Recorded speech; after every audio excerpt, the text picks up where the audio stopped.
સૌને આજના હર હર મહાદેવ અને ચલો ચા પીવા. જો ગરમ ગરમ ચા તૈયાર છે. આજે ખજૂર પાક બનાવવાનો ઓર્ડર હતો તો મેં ખજૂર પાક બનાવવાનો વિચાર કરી લીધો. તો એના માટે મેં ગુંદર છે, ટોપરું છે, કાજુ બદામનો ભૂક્કો છે અને ઘી અને ખજૂર, બસ આટલી વસ્તુ જ લીધી છે. તો પણ બહુ સારો ખજૂર પાક બનશે સોરી. તો ચલો આપણે ચાલુ કરી દઈએ ખજૂર પાક બનાવવાનું. એના માટે સૌથી પહેલાં આપણે ઘી ગરમ કરશું એક લોયામાં અને એમાં એડ કરશું ખજૂરના ઠળિયા, નીકાળેલો ખજૂર.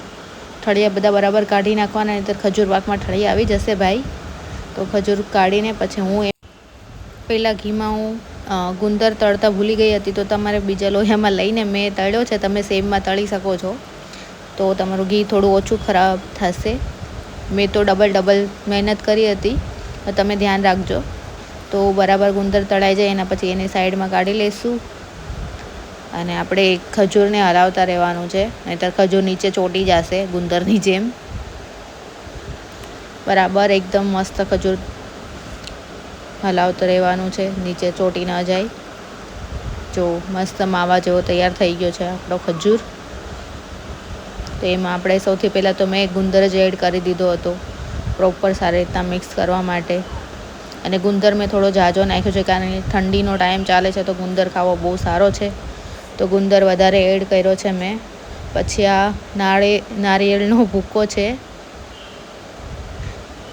એ સારી રીતના એડ કરી દેવાનો છે બધો. અને ખજૂર અને કાજુ બદામનો ભૂક્કો એડ કરી દેવાનો છે ખજૂરમાં. બધું સારી રીતના મિક્સ કરી લેવાનું છે. જુઓ તમે, આપણો ખજૂર પાક તૈયાર થઈ ગયો છે. બસ આને થોડો ઠંડો થવા દેવાનો છે. થોડો ઠંડો થઈ જાય એટલે આપણે બસ એની ગોળીઓ વાળી લેવાની છે, નાની નાની લાડુડી. તમે બટકા પણ પાડી શકો છો, પણ મને લાડુડી વધારે પસંદ છે તો હું લાડુડી જ બનાવી લઉં છું ખજૂર પાકની. અને પછી ખોપરામાં સારી રીતના ગોળ ગોળ ઘુમાવી દેવાનો. ખોપરું ચારે સાઈડ લાગી જાય એટલે આપણો ખજૂર પાક સરસ મજાનો રેડી થઈ જશે. ખાવામાં બી મજા આવશે, જોવામાં બી પણ બહુ સારો લાગશે. જોવો છો તમે. તો આપણો ખજૂર પાક તૈયાર થઈ ગયો છે ફ્રેન્ડ્સ, તમે જોઈ શકો છો. જો મોઢામાં પાણી આવી જાય એવો છે ને. આજનો ખજૂર પાકનો ઓર્ડર હતો આપણે. સો ગાઈસ, કેમ છો બધા? તો પ્રિયાંશની ક્રિકેટની પ્રેક્ટિસ ચાલુ છે. પાછળ 4 વાગ્યાના ચાલુ છે, અત્યારે 6:15 થઈ ગયા છે અને 6:30નો ક્લાસીસ છે. અને હજી આવતો નથી. હજી ઘરે જવામાં 10 થી 15 મિનિટ લાગી જશે કારણ કે 6:15 થઈ ગયા. મતલબ ઘણા લોકો પોતાના જોબથી છૂટી ગયા હશે અને ટ્રાફિક હશે. ભલે 5 મિનિટનો રસ્તો છે પણ એ 15 મિનિટ પકડી લેશે તો લેટ થઈ જશે અને એ સમજતો નથી, આવતો નથી. તો ચલો મળીએ ફટાફટ, થોડી વારમાં એને ફટાફટ લઈને ઘરે જઈએ. ચલો બાય. જો તમે, પ્રિયાંશ, આ વાળો પ્રિયાંશ છે અને એનું પ્રેક્ટિસ ચાલુ છે. એના સર અત્યારે પ્રેક્ટિસ કરાવે છે અને બધા જો બોલિંગ પકડવાની પ્રેક્ટિસ ચાલુ છે. ભાઈ લેટ થઈ છે, ચલો જલ્દી. આવતો નથી. જો ઘડી મૂડીને જોવે છે પણ આવશે નહીં. હેલો ગાઈસ, તો આ છે ન્યૂનું માઇક અને હું આજે ટેસ્ટ કરું છું અને આજ પછી મારા વિડીયોમાં આવું માઇક યુઝ કરીશ તો આજ પછી તમને મારો અવાજ ક્લિયર આવશે. આ ટેસ્ટિંગ છે વિડીયો. તો ગાઈસ, કેમ છો બધા? આજનો દિવસ આપણો કમ્પ્લીટ થઈ ગયો છે અને આજના દિવસમાં મારે એક મોટું કામ હાથમાં આવી ગયું હતું, ખજૂર પાક બનાવવાનું. તો મારો દિવસ ત્યાં પૂરો થઈ ગયો અને જો રાતના 11 વાગીને ઉપર થઈ ગયું છે અને આ રાજકુમાર જો દાદાગીરી કરે. દાદાગીરી કરે. ચાલ ઘરે જા, સુઈ જા, ચાલ સુઈ જા, ચાલ. ઓલા પિક્ચર જેવું કરે છે. કયા કેવાય? હક નહીં, હક નથી.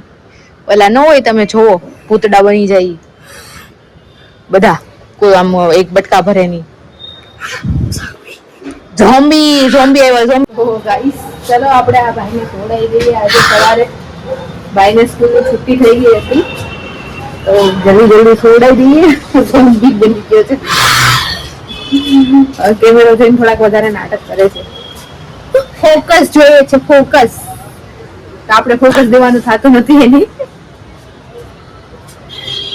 ચલો આવી જતો ને હર હર મહાદેવ. મળીએ આવતીકાલે નેક્સ્ટ વ્લોગમાં. ચલો બાય બાય.